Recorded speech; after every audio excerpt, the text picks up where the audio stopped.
The executive conference room on the 42nd floor felt like a calculated trap from the moment I stepped inside. My superior, Vice President Gerald Dawson, sat reclining behind the mahogany table with a faint, twisted smirk playing on his lips. It was the distinct expression of a manager who derived profound satisfaction from exerting unearned power over others.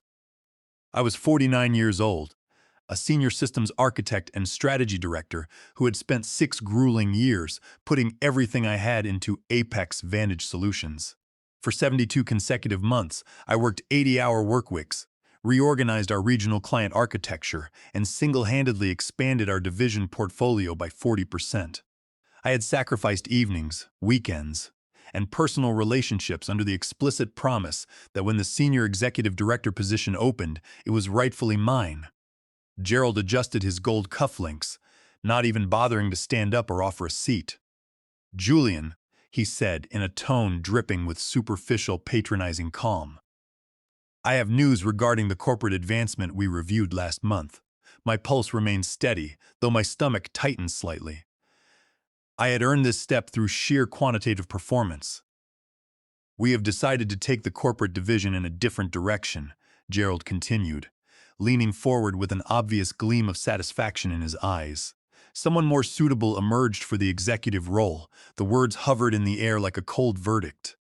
6 years of unvarnished loyalty and immaculate legal compliance wiped out in a single breath. Someone more suitable. I kept my voice entirely neutral and asked who had received the appointment. Gerald leaned back, lacing his fingers together. "Brandon Mercer from the regional office." "Fresh perspective, Julian.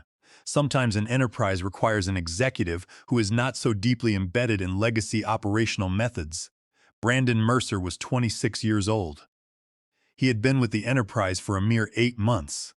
In our previous quarter compliance review, I had personally spent 4 hours correcting Brandon's severe misinterpretations of federal regulatory frameworks, preventing a major compliance violation. Brandon did not understand basic client retention metrics, let alone complex enterprise architecture. Yet Gerald was handing him a senior executive seat and a 30% salary increase. I did not raise my voice. I did not slam my leather portfolio onto the table. At 49 years old, I had learned that emotional outbursts in executive suites only grant your adversaries leverage. Instead, as I looked at Gerald's arrogant smirk, a profound clarity settled over me.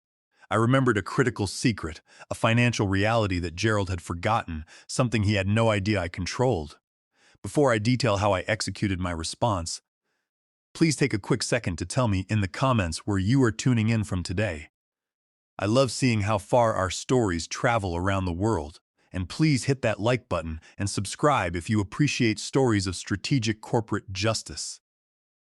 Trust me, what unfolded next redefined our entire department. What Gerald never realized was that for 6 consecutive years, I had been paying for his aging mother's personal residence at Pinecrest Manor, the most exclusive luxury assisted living facility in our metropolitan area. Every single month, $4,000 was automatically debited from my personal high-yield dividend account. To fund room 247, how had this extraordinary arrangement begun? It was an absolute accident 6.5 years ago. During my second year at the firm, Gerald was abruptly hospitalized during an international trade conference. He called me in a panic, instructing me to access his locked executive archives to locate an urgent client contract for board submission. While retrieving the file, an unsealed envelope marked confidential fell from the drawer. It was an urgent final demand notice from the Chief Administrative Officer of Pinecrest Manor. The letter explicitly stated that Gerald's mother, Beatrice Dawson, was 3 full months delinquent on her private facility fees, accumulating an immediate arrears total of $12,000. The notice warned that unless full liquidation was made within 7 business days, Beatrice would be formally discharged and transferred to a state-funded institutional facility. Reading private correspondence was against my principles, but the words "final notice" and "involuntary transfer" stared at me. Having lost my own parents early in life, the thought of an elderly woman being evicted due to her son's reckless financial mismanagement touched something deep within me. That evening, I contacted the administrative office at Pinecrest Manor under a confidential inquiry. I spoke with their finance director and discovered they maintained an anonymous philanthropic endowment portal allowing third parties to settle resident balances without disclosing identity. That very week, I registered an automated transfer of $4,000 per month from my personal investment account. It was categorized in their ledgers as an anonymous private grant. I never intended to use it as cheap leverage. At the time, I foolishly viewed it as an act of quiet goodwill, an invisible safety net for a helpless elderly woman. But Gerald's behavior over those 6 years transformed my perspective. When the anonymous payments began covering his mother's monthly statements, Gerald never questioned the sudden resolution of his debt. He simply assumed the facility had granted him extended credit. Even worse, Gerald actively appropriated the financial sacrifice. Over 6 long years, I sat through countless corporate dinners and executive retreats, watching Gerald brag to senior vice presidents about his immense filial devotion. He routinely lamented how hard he worked to personally fund his mother's private care. At last year's corporate anniversary gala, Gerald even wiped away a theatrical tear while addressing the board, claiming his mother praised him daily for being such a devoted provider. Meanwhile, Beatrice Dawson remained completely unaware of the anonymous grant. As far as she knew, her son Gerald was personally paying every single dollar of her $4,000 monthly bill. She boasted about Gerald to facility staff, nurses, and fellow residents every day, calling him her brilliant, heroic boy who sacrificed everything for his family. The irony was suffocating. Gerald was constantly stressed about money because of his lavish lifestyle, high-end sports cars, and luxury club memberships. He complained perpetually about inflation and corporate compensation, utterly oblivious to the fact that the primary financial burden he claimed to bear had been quietly lifted for 72 months by the very senior architect he routinely passed over for advancement. Sitting across from Gerald in that conference room on Tuesday morning, listening to him dismiss my 6 years of dedicated service as legacy thinking, something fundamental snapped inside my ethical boundaries. The protective insulation I had provided his family for 6 years was no longer a selfless contribution. It had become an enablement of corporate tyranny and fraud. I looked Gerald straight in the eyes, maintaining a calm, unreadable posture. "I understand completely, Gerald," I said smoothly. "Brandon sounds like an inspiring choice for the division.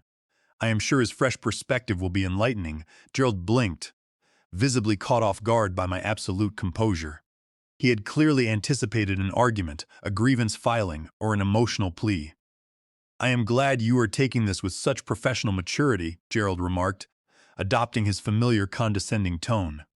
Many senior professionals struggle to accept structural change without resentment. "I have learned a great deal about professional structure during my tenure here," I replied, standing up and buttoning my suit jacket, "especially regarding the absolute necessity of aligning financial responsibilities with actual contributions." Gerald nodded approvingly, entirely missing the sharp edge of my statement. "Exactly, Julian. That is precisely the attitude that keeps you valuable in your current position." Current position, as if I should remain eternally grateful to execute 80% of his workload while he collected the bonuses and accolades. I offered a firm handshake, thanked him for his time, and walked back to my workstation in the executive wing. I sat down, opened my encrypted terminal, and reviewed my legal position. Beyond the personal care payments, I was a seasoned professional well-versed in corporate law. Over my 6 years, I had authored several proprietary algorithmic frameworks that automated our division's risk modeling. I had explicitly registered these software architectures under Title 17 of the United States Code, Section 106, granting Apex Vantage Solutions only a non-exclusive, conditional operational license that was tied directly to my employment status and executive oversight. Furthermore, Gerald's habit of taking sole credit for my proprietary designs and presenting them to executive leadership as his personal achievements constituted a clear breach of fiduciary duty under corporate governance standards. He had lied to the board, lied to his mother, and lied to our division. I opened my personal banking application, The automated recurring draft of $4,000 to Pinecrest Manor was scheduled to process the following morning at 8 o'clock, just as it had for 72 consecutive months.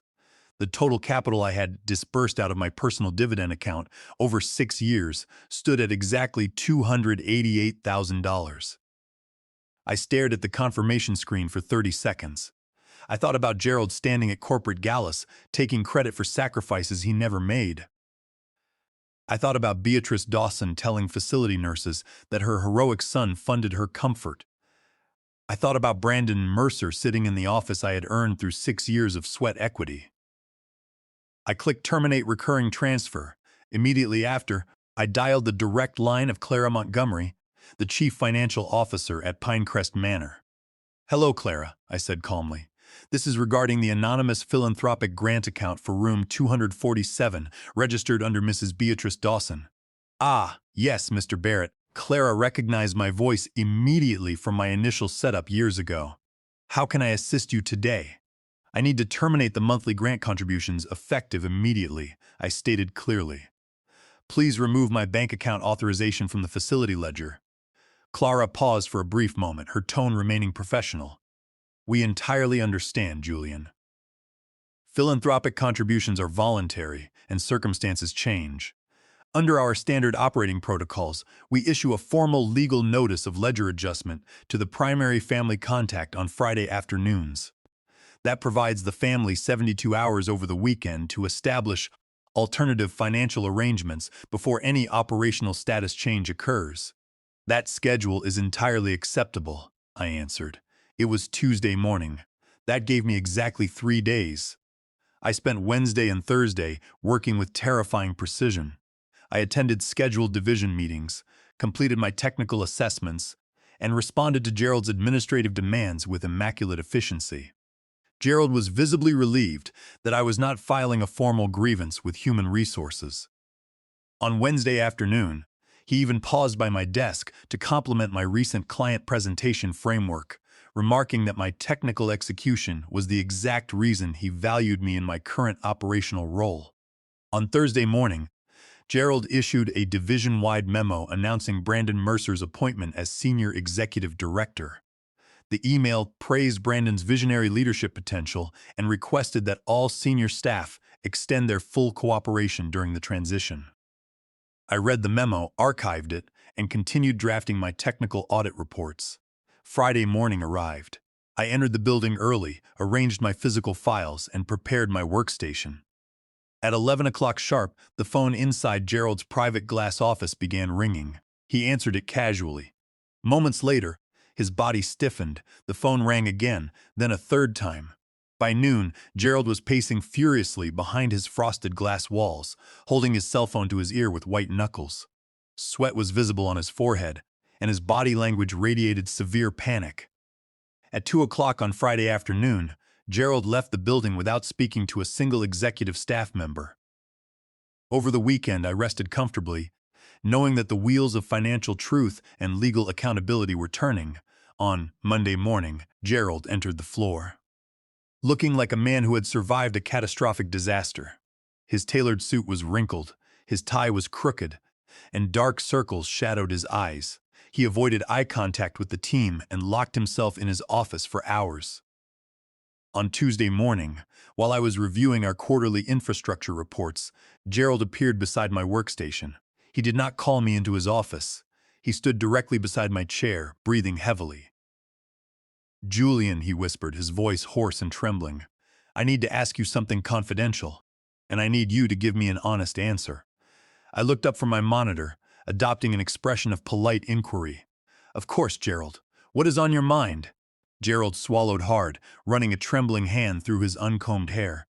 "The anonymous donor who has been paying for my mother's private suite at Pinecrest Manor. The transfer failed last week. I received a formal notice from their legal department. I need to know if you have any knowledge of who that donor is." The tension surrounding my workstation was palpable, though none of the junior staff in the open bullpens could hear Gerald's strained whisper. This was the precise moment that 6 years of silent endurance had created. "An anonymous donor?" I asked, tilting my head with genuine curiosity.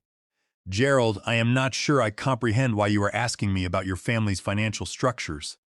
Gerald gripped the edge of my desk so tightly, his knuckles turned white. Someone has been transferring $4,000 every single month to cover my mother's care.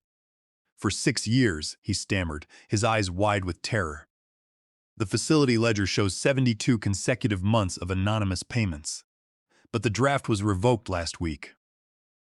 Pinecrest Manor issued a formal notice demanding $12,000 in immediate arrears, or my mother will be involuntarily transferred to a state facility by Friday. His voice cracked on the word state facility. The panic consuming him was not merely about money, it was the absolute dread of exposure. That sounds like a substantial financial obligation, I observed sympathetically. However, I am somewhat confused. At every executive dinner for 6 years, you explicitly informed the board that you personally covered your mother's private care out of your executive salary. Gerald's face drained of all color. Blood rushed out of his cheeks, leaving him ghostly pale. You do not understand, Julian, he pleaded, his voice rising in pitch.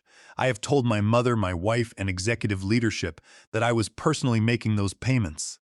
If my mother finds out that an anonymous party was funding her suite while I had no idea, if the board finds out I misrepresented my personal financial management, why would that create a crisis? I asked innocently. If a generous benefactor supported your family during a financial shortfall, there is no dishonor in accepting assistance. Transparency is always the best corporate policy. You do not get it, Gerald hissed, leaning closer. My mother has spent 6 years bragging to the entire facility board that her son is a wealthy, devoted provider. If she discovers that I never paid a single dollar and that I do not have $48,000 a year to maintain her, she will be destroyed. My reputation will be completely ruined. I watched the full weight of his own deception collapse upon him. Gerald had constructed his entire corporate and personal identity upon a foundation of stolen generosity.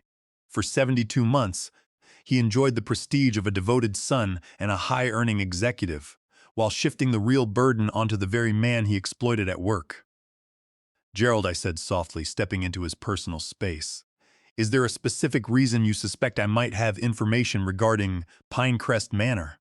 Gerald stared at me. I could see the internal gears grinding in his mind as he frantically analyzed the timeline. The anonymous payments had ceased on the exact week he revoked my promotion and assigned it to Brandon Mercer. The coincidence was too precise to ignore. Julian, Gerald whispered, his voice trembling violently. Please tell me. Tell me you did not do this. I stood up slowly from my executive chair, adjusting my jacket, and looked down at him with absolute calm. Gerald, I said in a quiet, measured voice that carried lethal clarity, I simply believe that someone more suitable emerged to handle your family's financial obligations. The statement hit him like a physical blow. Gerald staggered back a step, catching himself against the partition wall. His breath came in ragged gasps. You were the anonymous donor? You paid for my mother's care for 6 years? I maintained my professional tone. Anonymous philanthropic grant, I corrected gently. I would never presume to usurp credit for family devotion, just as I would never take credit for another architect's proprietary software or technical strategy. Why? Gerald gasped, his eyes filled with sheer disbelief and horror. Why would you pay $4,000 a month for my mother? And why stop now?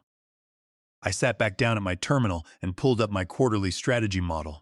I began paying 6.5 years ago when I retrieved your executive files during your emergency hospitalization. I saw the final eviction notice from Pinecrest Manor. Your mother was days away from being placed in a state institution. I had the personal dividend income available, so I intervened anonymously to protect an elderly woman. I paused, looking back up at his shattered face.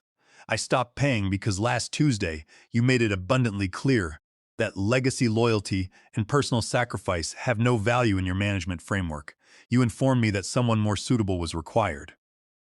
Naturally, I decided to allow that suitable individual to manage his own household. How much? Gerald choked out, tears welling in his eyes. How much did you spend? $4,000 a month for 72 months, I stated evenly. That totals exactly $288,000. Plus the personal tax burdens I absorbed without claiming deductions. Dear God, Gerald breathed, putting his hands over his face. $288,000. Your mother's account is currently $12,000 in arrears. I added smoothly, reading from my screen. If alternative arrangements are not finalized by Friday afternoon, facility management will initiate legal transfer procedures. Perhaps you should schedule visits to regional state-assisted facilities today to prepare her. State care, Gerald repeated, his voice hollow. She will never forgive me. If she finds out I lied to her for 6 years while someone else paid her bills, she will disown me. I looked at him with steady judgment. For 6 years, Gerald, I watched you appropriate my work, my risk models, and my overtime to build your executive reputation. You accepted bonuses based on client retention strategies I engineered, under Title 17, Section 106. You built a career on foundations you did not own. It appears your personal life was constructed on the exact same premise. Gerald slumped into the visitor chair beside my desk, completely broken. What do you want, Julian? Are you demanding the senior executive director position? I can talk to the board. I can reverse Brandon's appointment. Do not insult my intelligence, Gerald, I interrupted sternly. I am not demanding anything. You made your administrative decision. Now you must manage the operational consequences. By Thursday morning, the situation escalated into an uncontainable corporate and personal crisis. Gerald had spent 48 hours frantically attempting to secure emergency capital. He applied for liquid personal loans, attempted to refinance his residential mortgage, and even inquired about pulling emergency advances from his corporate executive compensation package. However, due to his poor personal credit score and existing debt liabilities, financial institutions denied his immediate applications. At 2 o'clock on Thursday afternoon, my direct workstation line rang. The caller ID displayed an external line from Pinecrest Manor. "Mrs. Barrett?" requested Clara Montgomery, her voice tinged with professional anxiety. "I am calling because we have encountered an unprecedented disruption on our residential floor involving Mrs. Beatrice Dawson's account." "What has transpired, Clara?" I asked calmly. "Mr. Gerald Dawson arrived at our administrative offices an hour ago with a cashier's check for $12,000, which he acquired through a high-interest private lender," Clara explained. That settled the immediate past-due arrears. However, while in our main finance lobby, Mr. Dawson engaged in a loud, aggressive altercation with our accounting staff. He demanded to inspect our historical donor records and accused our facility of conspiring with workplace rivals. "I see," I responded. During his outburst, Clara continued. Mrs. Beatrice Dawson was walking through the lobby with her care coordinator. She overheard her son screaming about anonymous payments, 72 months of debt, and his inability to pay future $4,000 monthly fees. She demanded an immediate accounting review. When our legal department presented the verified ledger history showing 0 personal payments from Gerald since 6 years ago, Mrs. Dawson suffered severe emotional distress. "How is Mrs. Dawson's faring?" I inquired with genuine concern. "She is medically stable but emotionally devastated," Clara reported. She learned that while she was publicly praising her son to our entire community, an anonymous third party was quietly funding her residence. Mrs. Dawson has formally requested that security restrict Gerald from entering her suite. Furthermore, Gerald blurted out your name during his confrontation, demanding to know why Julian Barrett had ceased funding his family. We maintained strict privacy compliance, but Gerald was hysterical. "Thank you for the update, Clara. Please ensure Mrs. Dawson receives appropriate medical support." On Friday morning, Gerald entered the corporate headquarters, looking utterly unhinged. He bypassed his private office entirely and marched straight toward my desk in the central executive bullpen. His shirt was unbuttoned at the collar, his eyes were bloodshot, and he was shaking uncontrollably. "You destroyed my family!" Gerald screamed, his voice echoing across the open floor plan. 40 staff members, including junior analysts and senior project directors, stopped working instantly. The entire office fell into dead silence. I remained seated, keeping my hands resting calmly on my desk. "You destroyed your own family, Gerald," I replied in a firm, audible voice. "You built a life on deception, and the truth simply caught up with you. My mother refuses to see me," Gerald yelled. tears streaming down his face as he slammed his hand onto my partition wall. She called me a fraud. My wife is threatening divorce because I mortgaged our equity. All because you decided to cancel the payments. You could have told me 6 years ago. If I had told you 6 years ago, Gerald, I said clearly so the entire bullpen could hear, you would have used it to manipulate my compensation. Or you would have claimed my personal generosity as a corporate benefit under your management. For 6 years, I paid $288,000 of my personal money to keep your mother safe while you passed me over for promotions, took credit for my algorithmic designs, and handed my career to an inexperienced junior employee. Brandon Mercer stepped out of his new office, looking completely bewildered. "What is going on here?" Brandon asked, glancing between Gerald and me. "What is going on?" Gerald laughed hysterically, turning to face the entire department. "What is going on is that I am a complete failure. Julian did 50% of my job for 6 years. He authored every client model we presented to the board.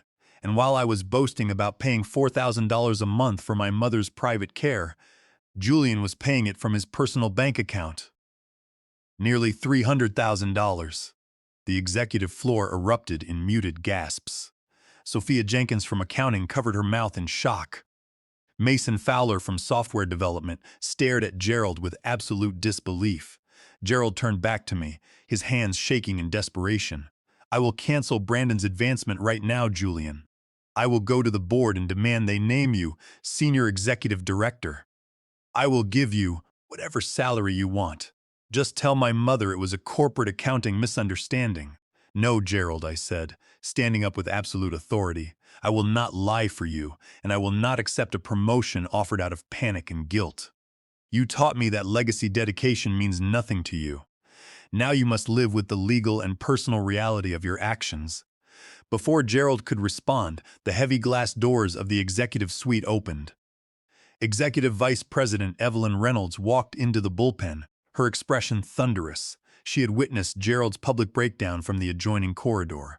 "Gerald Dawson," Evelyn commanded in a voice of icy steel. "My office."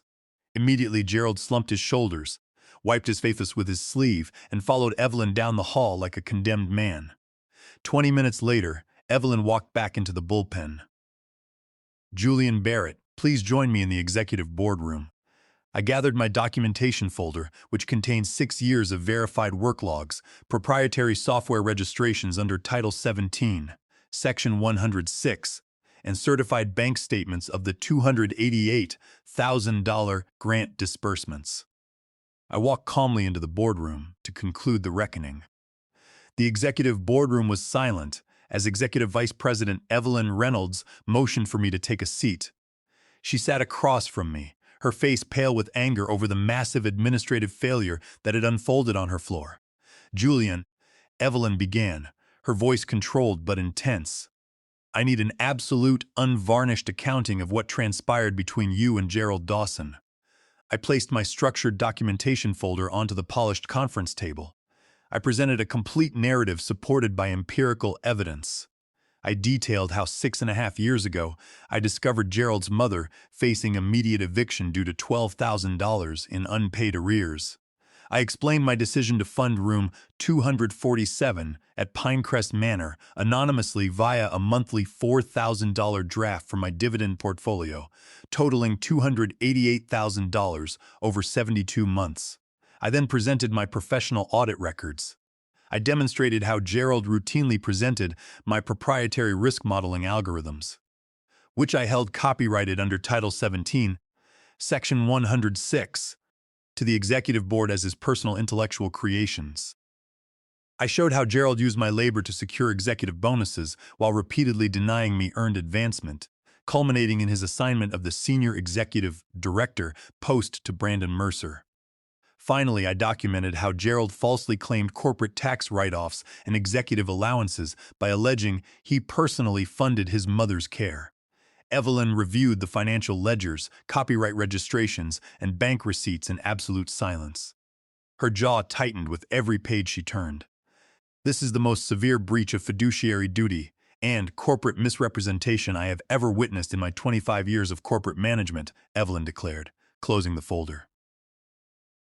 Gerald did not merely fail as a manager. He engaged in systematic corporate fraud and personal exploitation. What are the firm's planned legal procedures? I inquired. Gerald Dawson has been placed on immediate administrative leave pending formal termination, Evelyn stated clearly. Our corporate legal counsel will initiate a full forensic audit of his department expense accounts. Given his fraudulent misrepresentations to the board, he will receive zero severance, and we will pursue civil recovery for any misappropriated corporate funds. Evelyn leaned forward, looking at me with profound respect. As for the senior executive director position, Brandon Mercer is entirely underqualified to hold that executive seat. We are reassigning Brandon to an associate analyst role under strict supervision. Julian, I am offering you the position of Regional Vice President of Corporate Strategy, effective immediately, with a 60% compensation increase and full portfolio authority. I looked at Evelyn, considering the offer carefully. 6 months prior, I would have accepted without hesitation. But 49 years of life experience had taught me that title and money are meaningless without structural integrity. I will accept the vice president appointment, Evelyn, I answered firmly. Under one explicit legal condition, my proprietary algorithms remain registered under my copyright under Title 17, Section 106, and the firm agrees to a formal licensing agreement that protects developer autonomy. Evelyn smiled slightly and extended her hand. Agreed, Julian. You have earned every bit of this authority. Over the next 3 weeks, the corporate division underwent a total legal and operational restructuring. Under my leadership, department productivity increased by 50% within the first quarter. Brandon Mercer, humbled by the ordeal, worked diligently under my direct mentorship, developing a genuine work ethic and learning proper professional integrity. Gerald Dawson's downfall was absolute. The corporate forensic audit revealed he had padded internal expense reports for years to cover personal gambling debts and luxury club fees. Facing potential criminal prosecution for corporate fraud, Gerald settled quietly out of court, surrendering his executive stock options. His wife filed for divorce, and he was forced to sell his suburban home to pay off his high-interest lenders. He eventually relocated to a minor sales position in another state, completely stripped of his corporate prestige. 2 months after assuming my vice president role, I took a Friday afternoon to visit Pinecrest Manor. I wished to check on Beatrice Dawson personally. I knocked gently on the door of Suite 247. Beatrice opened it. She looked frail, but her eyes held a quiet, serene dignity. When she recognized me, a soft smile appeared on her face. "Mr. Barrett," she said warmly, inviting me inside. "Please, sit down." "Thank you, Mrs. Dawson," I replied, taking a seat by the window. "I wanted to see how you were adjusting." Beatrice sat across from me, hands folded in her lap. "The finance department informed me that you established an official corporate foundation grant that permanently guarantees my residence here," she said gently. "I know you were the anonymous benefactor for those 6 years, Julian." I felt a quiet warmth in my chest. "I only wanted to ensure your comfort, Mrs. Dawson." She reached out and took my hand with a soft, weathered grip. "My son made terrible choices, Julian. He allowed greed and vanity to corrupt his character. He made you feel invisible at work, and he lied to me to feed his own pride. I was heartbroken when I discovered the truth. But I am grateful to you. You showed me kindness when my own son chose deception." "Gerald and I have begun speaking again on the phone," Beatrice added quietly. "He is broke, and he is starting over from the bottom. But for the first time in his life, he is being honest. Losing everything was the only thing that could save his soul." I drove back to corporate headquarters that evening, watching the city skyline glisten in the dusk. A profound sense of peace settled over me. Revenge, in its true legal and moral form, is never about destruction or malice. It is about enforcing absolute boundaries. It is about stopping your own participation in a lie and stepping back to allow the unyielding laws of truth, financial reality, and legal justice to execute their course. When you stop protecting toxic people from the consequences of their own choices, justice takes care of the rest. Thank you for following this journey with me today. If Julian's story reminded you of the importance of standing up for your worth and maintaining integrity in the workplace, please take a moment to leave your thoughts in the comments below. Have you ever had to draw a hard line against an abusive manager? Hit that like button, subscribe to the channel, and share this video with someone who needs to hear it. Stay strong, stay principled, and I will see you in the next story.